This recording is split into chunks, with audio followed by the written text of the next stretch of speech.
So good morning students. फिर ray optics को हम स्टार्ट करने वाले हैं आज। Today we are going to derive an expression for lens maker formula. और फिर आपसे कह रहा हूँ कि पढ़ाई करें। You know very well those who kill the times the time kills them. इसलिए जो वक्त होता है वही वक्त की कीमत बताता है। जो बीत गया उसे जाने दो, आने वाले समय के सपने जरूर देखो, लेकिन वर्तमान को ध्यान में रखो, क्योंकि वर्तमान को ध्यान में रखोगे तभी आप अच्छा प्रिपेयर कर पाओगे, अच्छा रिजल्ट दे पाओगे। तो मैं आपको लेंस मेकर फार्मूला बता रहा हूँ। Lens maker formula we can derive for convex और फॉर कॉनकेव लेंस। तो पहले मैं कॉन्वेक्स के लिए बता रहा हूँ। यही सेम कॉनकेव के लिए होता है, only there is a change in the diagram. तो लेंस मेकर फार्मूला और कॉन्वेक्स लेंस, डायग्राम बहुत इजी होता है इसका। ये आपने कॉन्वेक्स लेंस बनाया, प्रिंसिपल एक्सिस ये लेंस एल है। Optical centre, generally optical centre को हम टी नाम देते हैं जो पोल होता है, लेकिन यहाँ पर हम पोल नहीं देंगे, हम इसको सी नाम देंगे। और this is x P1 y, तो ये एक्स P1 y है, तो इसका सर्कल यहाँ बनेगा, तो इसका सेंटर ऑफ कर्वेचर यहाँ होगा, तो यही इसका फोकस होगा। And this is X P2 y, इसका सर्कल देखिए यहाँ होगा, so this is C2. Now you know very well, सबसे पहले हमें ऑब्जेक्ट लेना है और ऑब्जेक्ट हम पॉइंट ऑब्जेक्ट लेंगे। This is my point object O। Object से एक तो इंसिडेंट रे डायरेक्टली चली जाएगी passing through optical centre, so this is incident रे।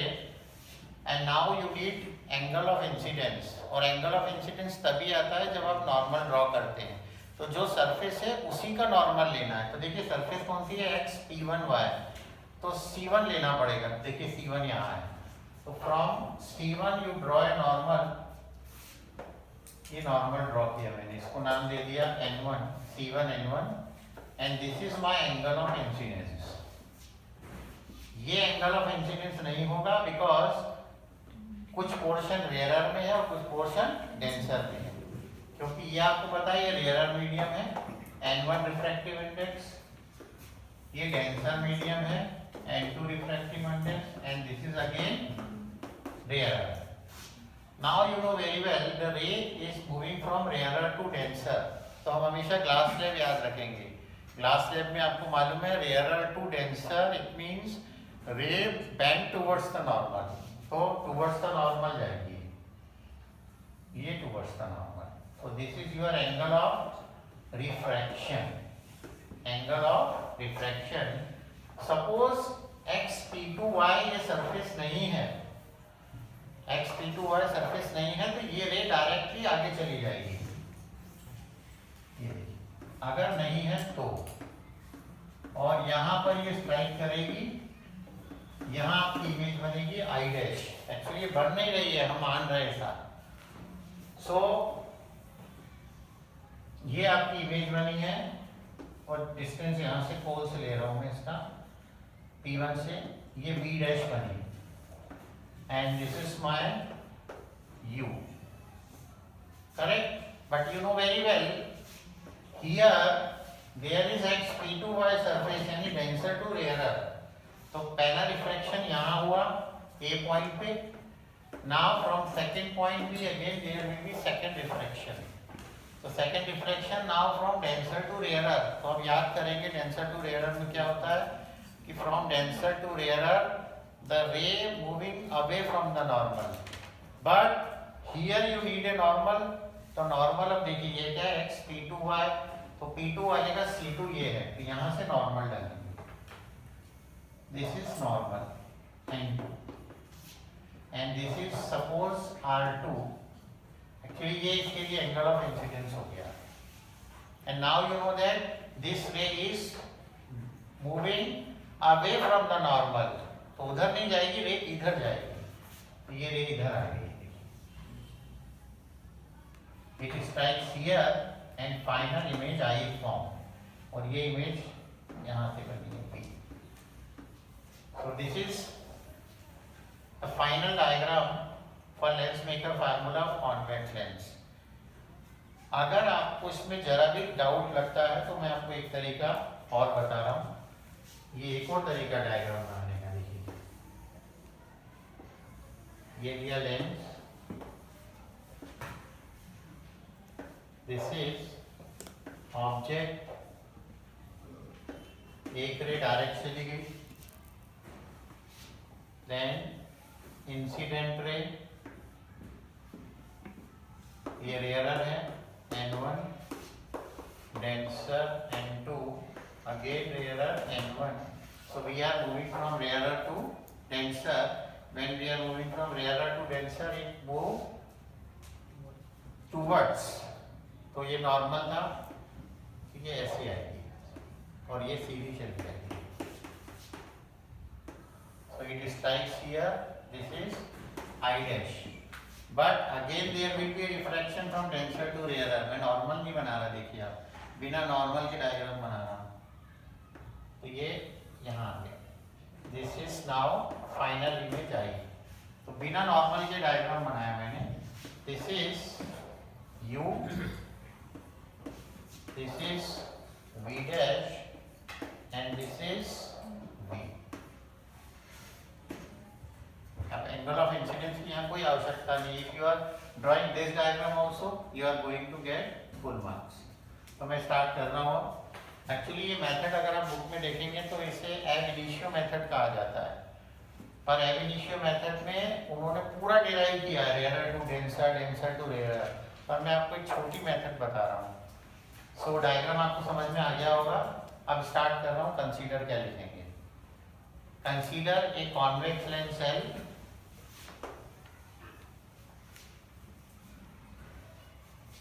O is a point object and after refraction a final real image I is formed. Before deriving an expression, the following three assumptions are necessary. वही तीन assumptions जो हमने पहले किए थे. Number one, object should be a point object. Number two, incident ray, refracted ray and normal, they forms very small angle with the principal axis. So sin theta, tan theta या theta, they all are same. Number three, the aperture of the lens और spherical surface should be very very small. Aperture बहुत कम होना चाहिए. ये हमने जो पिछले 5 derivation किए थे फॉर स्फेरिकल रिफ्रैक्टिंग सरफेस, वो तीनों एजम्पशन सेम हम पे लिखते हैं. अब मैं स्टार्ट करूंगा कि रिफ्रैक्शन कैसे स्टार्ट हुआ. तो अगर आप देखें तो रिफ्रैक्शन सबसे पहला हुआ है, there are 2 refraction. First refraction through, first refraction यहां से हुआ है x p1 y से, x p1 y from rare to denser. So we know from rare to denser, मैंने आपको याद रखने का एक तरीका बताया था, नहीं आया तो भी अभी बता दूंगा. रेयर मतलब n1 प्लस डेंसर मतलब n2 upon minus u, v equal to n2 minus n1 upon r. देखिए रेयर का n1, डेंसर का n2, यहाँ प्लस लगाया. रेयर में ऑब्जेक्ट होता है माइनस u, इमेज यहाँ होती है. अभी n1 n2 था तो अब n2 से चालू होगा, n2 minus n1 upon r. And now we are substituting the values. तो देखिए n1 upon minus u because this is u same है, n2 अपॉन इमेज, इसकी इमेज इस सरफेस ने कहाँ बनाई थी, यहाँ, तो हमारी इमेज बनी है v dash, n2 upon v dash n2 minus n1 upon r1, क्योंकि ये जो है r1 है and this is r2. R1, R2 you know very well, they are radius of curvature, distance from pole and center of curvature. तो P1 और C1 का जो difference है डिस्टेंस से, ये R1 है, और P2 और C2 का डिस्टेंस है R2. So this is equation number 1. And now there is second refraction. तो जगह बना रहा हूँ थोड़ी, सेकेंड रिफ्रैक्शन स्टार्ट करूंगा मैं, आपको ये बहुत इजी लगेगा. Second refraction through x p2 y से, किससे है, x p2 y से, and this is from where, denser to rarer. So we know from denser to rarer. अब डेंसर देखिए क्या होता है, n2 प्लस रेयरर होता है n1, यहाँ होता है माइनस q, ये v, एंड n2 और n1 था, तो अब n1 से स्टार्ट होगा, n1 minus n2 upon r. ये हमारा फार्मूला, जनरल फार्मूला. तो कई बच्चे इसको भी डिराइव करते हैं, तो इसको डिराइव करने में अपना टाइम वेस्ट नहीं करना है. So putting the value n2 upon u, u मतलब ऑब्जेक्ट, यहां पर अब चेंज आ रहा है, इसके लिए ये ऑब्जेक्ट था एंड ये इमेज थी, but this image is now object for second surface. यहां पर जो इसकी इमेज बन रही है आई डैश, वो इस सरफेस के लिए ऑब्जेक्ट है, तो इसकी इमेज की v डैश, तो वो v डैश इसके लिए हो गई object, plus n1 upon v, v मतलब फाइनल इमेज, तो फाइनल इमेज v बनी है आपकी, देखिए आप.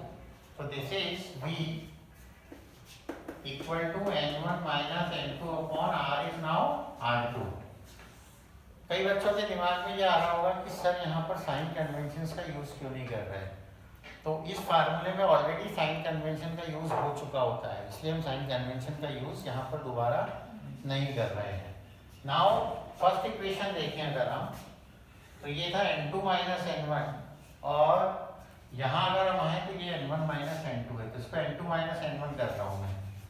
सो n2 upon minus v dash n1 upon v, this is n2 minus n1 upon minus r2.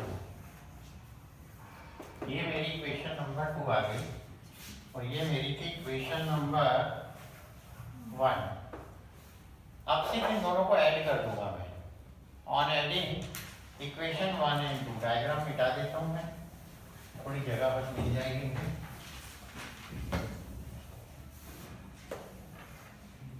On adding equation 1 and 2, जो भी video देख रहे होंगे, I think they got terrified with this horn और सायरन, तो डरे ना.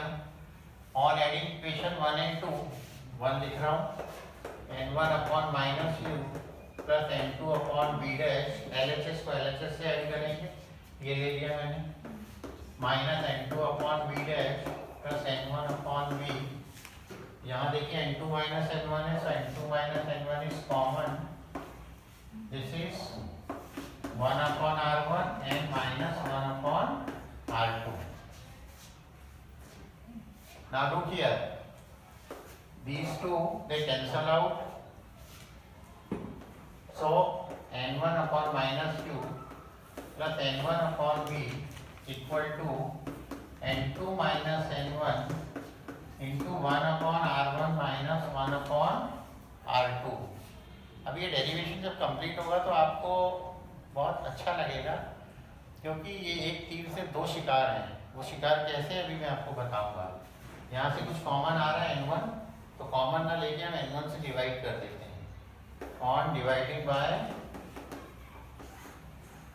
n1, so 1 upon minus u plus 1 upon v equal to n2 upon n1 minus 1, n1 से n1 चला गया, 1 upon r1 minus 1 upon r2। इसे मैं अभी यूज करूंगा बाद में। इस इक्वेशन नंबर 3 दे देता हूँ। This is my equation number 3। Now come to the here. Actually हमें लाना है, we are finding lens maker formula. It means the relation between focal length, refractive index and radius of curvature। तो f अभी तक नहीं आया, तो u की वैल्यू देखते हैं। If u is equal to infinity, जब ऑब्जेक्ट इंफिनिटी पे होता है तो इमेज बनती है फोकस पर, then v equal to f।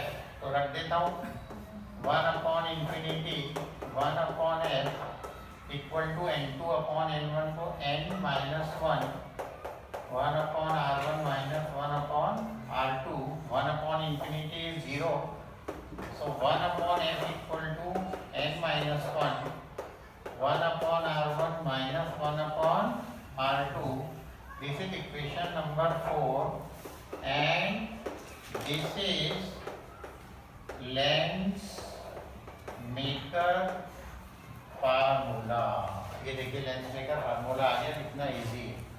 और इस लेंस मेकर फार्मूले की एक और खासियत है, इसमें 1 मार्क के क्वेश्चंस पूछे जाते हैं। वो मैं आपको भी स्पेशल डिस्कशन में बताता हूँ, लेकिन इससे एक और काम किया जा सकता है। वो क्या? इक्वेशन 4 और 3 को देखो आप, तो RHS सेम है दोनों का। RHS is same. आप इसको चाहे तो n2 अपॉन n1 भी लिख सकते हैं। तो फ्रॉम इक्वेशन 3 एंड 4, ये बहुत इंपॉर्टेंट बात बता रहा हूँ। तो देखिए आ गया 1 upon f equal to minus 1 upon u plus 1 upon v। This is lens formula. एक तीर से दो शिकार हो गए। It means lens maker formula for convex lens और लेंस फार्मूला भी आप यही डिराइव कर पा रहे हैं। तो जैसे हम मिरर फार्मूले में तीनों अलग डेरिवेशंस करते हैं, यहाँ करने की जरूरत नहीं है। एक डेरिवेशन आपने याद किया तो 4 डेरिवेशन याद हो गए। 4 कैसे? Lens maker formula for convex, lens maker formula for concave, lens formula for convex, lens formula for concave. तो मुझे लगता है कि आपको बहुत अच्छा लगा होगा ये टेक्निक। लेकिन इसमें स्पेशल केसेस आप जरा देख लें। स्पेशल केसेस आपके काम के हैं, क्यों काम के हैं अभी आपको समझ में आएगी। 1 मार्क के क्वेश्चंस आ जाते हैं। स्पेशल केसेस छोड़ देता हूँ, डिस्कशन करता हूँ। डिस्कशन नंबर 1 देखिए। नंबर 1, f और n के बीच में क्या रिलेशन हो रहा है? They are inversely proportional. Is it okay? F inversely proportional n, so directly proportional lambda. Therefore, f is maximum for lambda max. That is for lambda red. अगर red colour की light होगी तो focal length उसके लिए maximum हो जाएगी। And f is minimum for lambda minimum, that is lambda violet। अगर आप वायलेट कलर यूज कर रहे हैं तो फोकल लेंथ कम हो जाएगी। इसका मतलब सब कलर की, हर कलर का इमेज अलग अलग बनने वाला है और इमेज ब्लर बनेगी and that is known as chromatic aberration defect हो जाएगा। वो मैं भी आपको आगे बताऊंगा। Number 2, as 1 upon f equal to p power. तो फार्मूला पावर का बन गया, देखिए यहाँ पर p equal to n minus 1 upon r1 minus 1 upon r2। तो p डायरेक्टली प्रोपोर्शनल है, डायरेक्टली प्रोपोर्शनल लेंगे। इसका मतलब पावर रेड कलर के लिए मैक्सिमम हो जाएगी और वायलेट कलर के लिए मिनिमम हो जाएगी। तीसरा सबसे इंपॉर्टेंट पॉइंट, सबसे ज्यादा इंपॉर्टेंट पॉइंट है तीसरा। अगर आप देखें यहाँ तो ये n दिया हुआ है, n मतलब होता है n2 अपॉन n1। याद रखिए हमेशा n equal to n2 upon n1। Sometimes you have a problem which is n1 and which is n2.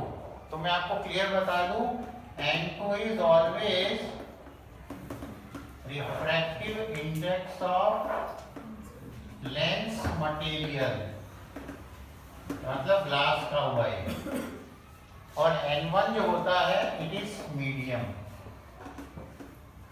अब देखो आप कितना शानदार केस आता है. एक n1 into n1 equal to n2, दोनों सेम हो गए. Then you know very well lens disappears. Question क्या आता है? A lens is dipped in a medium and lens disappear. Then refractive index of the material of the glass is same as the refractive index of the medium. दोनों का refractive index same हो जाएगा तो lens disappear हो जाएगा. If n2 greater than n1, n2 greater than n1, तो यहाँ देखो आप, ये n2 by n1 है. अगर ये इससे बड़ा है, n2 बड़ा है, तो आंसर 1 पॉइंट समथिंग आएगा. मतलब यह फोकल लेंथ इज पॉजिटिव आएगी, f पॉजिटिव आएगा. Therefore, nature of lens does not change. Does not change. ये B हुआ. और C सबसे इंपॉर्टेंट है. C देखिए आप, if n2 less than n1, अगर n2 n1 से कम हो गया तो ये आंसर 1 से कम आएगा और पूरा f नेगेटिव हो जाएगा. Then f is negative, therefore nature of lens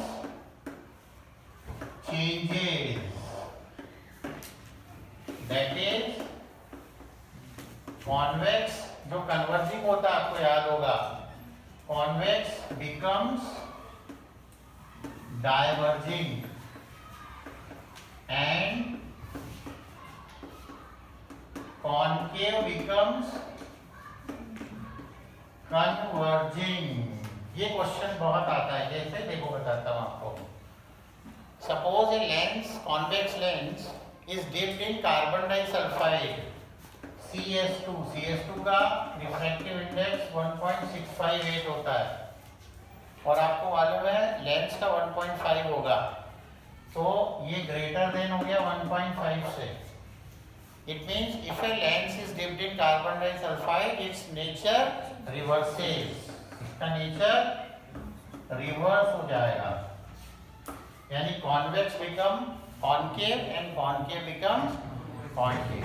तो ये लेंस मेकर फार्मूला आपको क्लियर हुआ है. लेकिन the same lens maker formula we have to use for concave lens. Concave lens का मैं डायग्राम बता देता हूँ बस आपको, बाकी पूरा डेरिवेशन सेम आएगा. ये कॉनकेव है C, ये ऑब्जेक्ट लिया आपने. सो देखिए ये गया, अब ये इधर जाएगा. So this is your virtual image I dash. So this is U, this is V dash. इसमें होता है x t1 y1, x1 t1 y1, x2 t2 y2, rarer medium n1, denser medium n2, again rarer medium n1. फिर से बता रहा हूँ आपको. सबसे पहले O is a point object, उसे एक रे डायरेक्टली चली गई. This is incident ray and then आपका C यही होने वाला है, तो एक move towards the normal, towards the गई. अब इसके बाद ये कहाँ जानी चाहिए? बाहर, from here away from the normal, तो ये अवे चली जाएगी. And then again there will be a virtual image, ये फाइनल वर्चुअल इमेज बनी एंड दिस इज V. सिर्फ ये डायग्राम बनाना है. फिर से बता रहा हूँ, देखो ये और ये ये हुआ कैसे, तो मैं उसके लिए बता रहा हूँ। देखिए ये सरफेस है, तो इसका सेंटर ऑफ कर्वेचर सपोज ये हुआ C1 and this is normal N1। तो देखिए incident ray rare to denser and rare to denser means bend towards the normal, bend towards the normal हो गई। पर ये रे और ये रे कभी मिलने वाली नहीं है, इसलिए हमें इस रे को कहाँ लेना पड़ रहा है, पीछे। ये हमने पीछे लिया इसको, ये देखिए, और ये वर्चुअल इमेज बनी है पहली वाली। Now this virtual image is object for the second surface.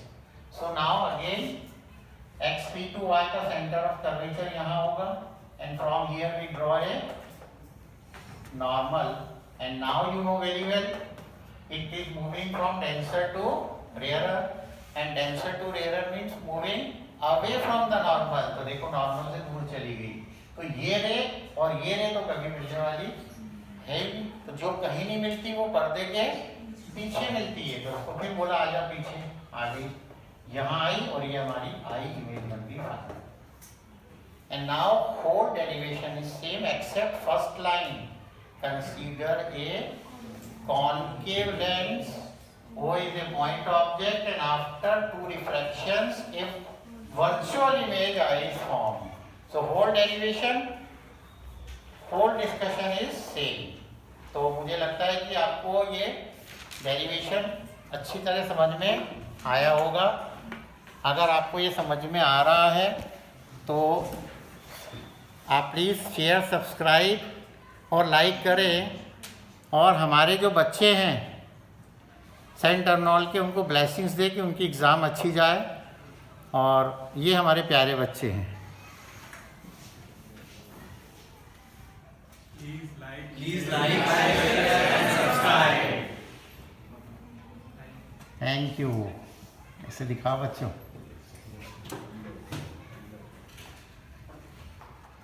So lens maker formula मैंने भी आपको बताया था, उसमें एक जगह कुछ प्रॉब्लम हो गई है, और तो करेक्ट कर लें आप। You know very well P directly proportional N है and it is inversely proportional to lambda. P directly proportional N and inversely proportional to lambda.